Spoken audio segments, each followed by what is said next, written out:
Hello, everyone. Well, it's been another week and a half, I think, approximately a week and a half, and in that time, in that space, a lot of things have happened. A lot of newsworthy things, like that Sonia Macy, I believe her name is Sonia Macy, that she got shot in her own home by a trooper that didn't like her holding a pot of boiling water, and she said, "I'm sorry," and he shot her anyway. So, that was bad news.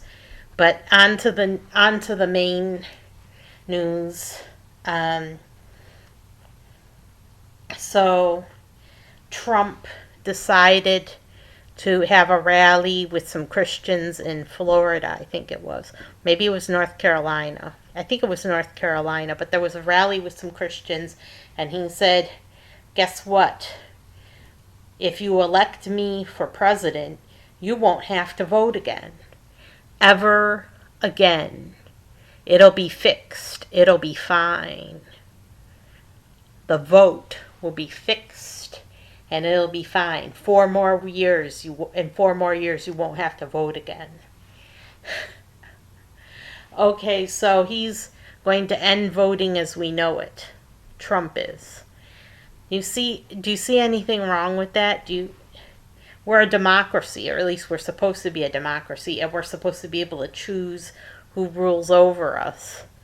But Trump doesn't like democracy. He wants to be a king. He wants to be a dictator, just like Biden said. So this is part of the elite's drama that now Trump is going to be a dictator for life. That's part of the drama, is that he's going to be dictator for life. He's going to end voting as we know it, because it'll be fixed. It'll be fine. We'll never have to vote ever again, at least for president, because he's going to fix it so that he's in charge forever. That's what he wants. He wants to be in charge forever. He wants complete control. So, um, it's bad enough that if he wins the presidency, that he can pardon himself for any crime, but it's even worse that he wants it to be fixed and fine.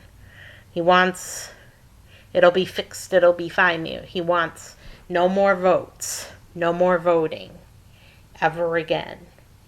No more voting, no more choice, no more democracy. Just throw the democracy out the window. He wants to be the ruler for life. And the only way he can be ruler for life is if he overrides the Constitution and the 22nd Amendment, I believe it is. It says that the 22nd Amendment says that a president can't serve more than 2 terms. But Trump doesn't even want us to be able to vote in between terms. He wants a free pass for life. So he wants to fix it so that he's the ruler for life if he gets voted in. And he's betrayed all of his supporters. All of his supporters have been betrayed, but they're just ignoring it. His supporters have been betrayed, and they're ignoring the betrayal. They're just like, he's just talking. He's just talking. He says all sorts of things, and that isn't too important. Yeah, he's known to be a liar, but well, he doesn't lie about everything they say he lies about. But because opinion equals fact, right?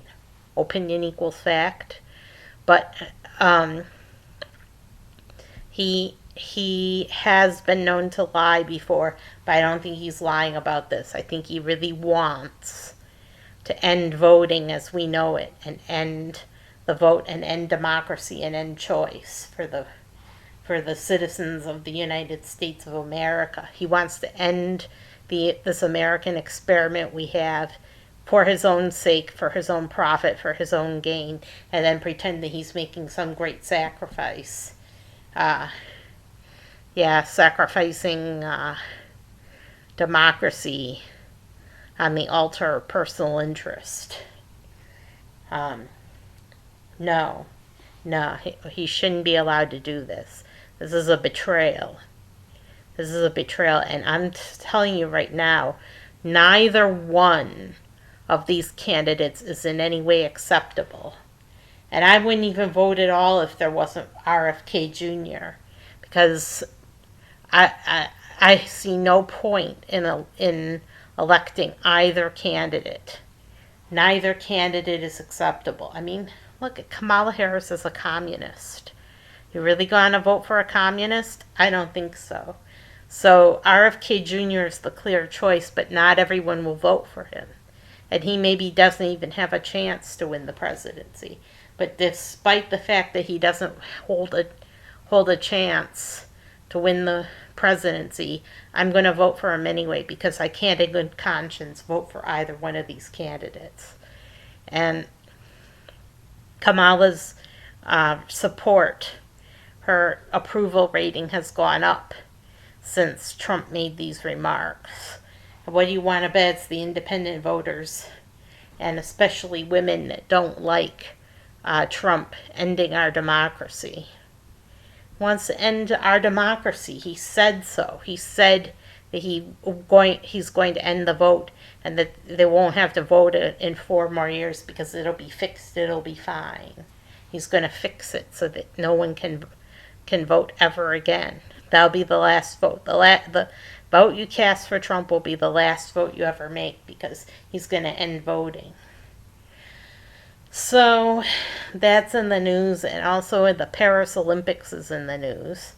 The opening ceremony apparently depicted a menage a trois and drag queens lambasting the Last Supper. And they brought out the main dish for the Last Supper, and it was Dionysius on a platter. And he began standing up and singing and dancing, and he was painted blue all over. The elites do have a sense of humor, and in this case, it's a weapon of mass distraction. That's all it is a weapon of mass distraction to distract you from what Trump said. Because they don't want you talking about what Trump said. They don't want you knowing about what Trump said. He's going to end democracy in America. So, because they don't want you to know what Trump said, because the elites have their own timetable and their own plans and their own plot, they're going to override that with the Paris Olympics being outrageous.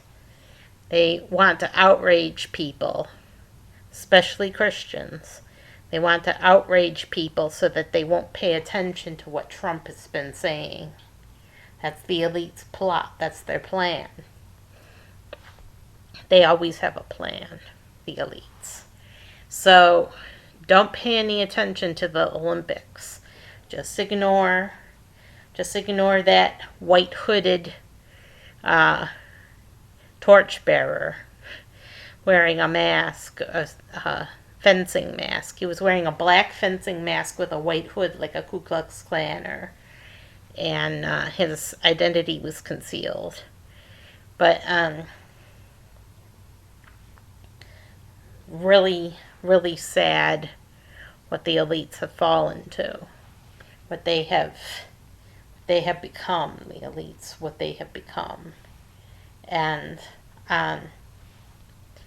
they're trying to distract you. That's all it is. It's just a weapon of mass distraction, keep you from paying attention to Trump.